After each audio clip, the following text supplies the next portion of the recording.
होत भीनु सारा बेटी आंगना बटोरिया हो।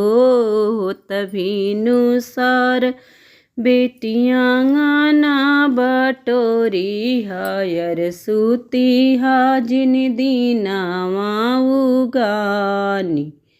हाँ सीताराम से बनी अरे सुतिहा जिन दीना वहाँ उगानी।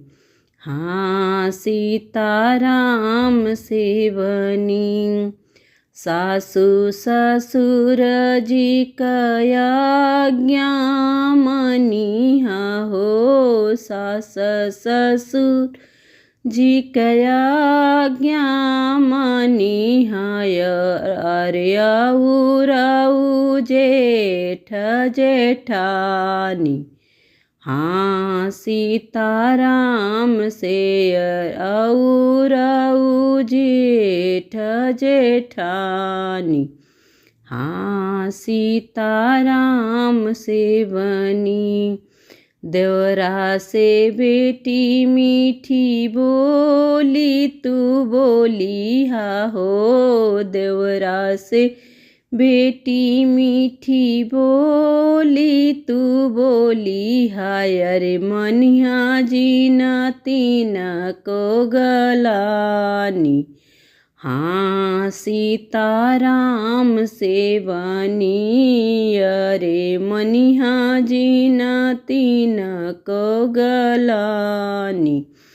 हाँ सीताराम से बनी छैला से नीति उठी चरण दबई हा हो। शैला के नीति उठी चरण दबई हा बेटी झगड़ा ना करिया भूलानी।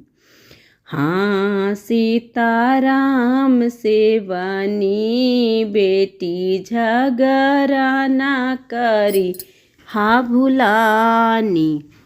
हाँ सीताराम से बनी इतनी सीता बेटी मानो जबू तो हूँ। इतनी सीता बेटी मानऊ जाऊ तब बनबू तू पटरानी।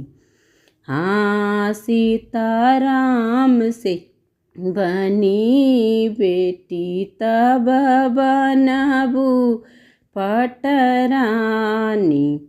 हाँ सीताराम से बनी कहत प्रकाश सत चाल सुधारो हो। कहत ही हम सब चाल सुधारो ऐसा ना पाइब तू पानी।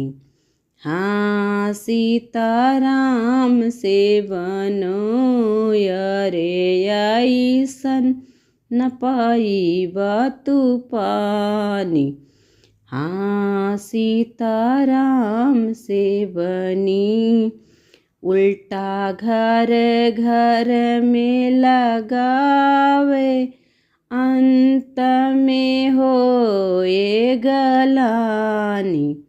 हाँ सीताराम से बनी अरे उल्टा घर घर में लगावे अंत में होए गलानी।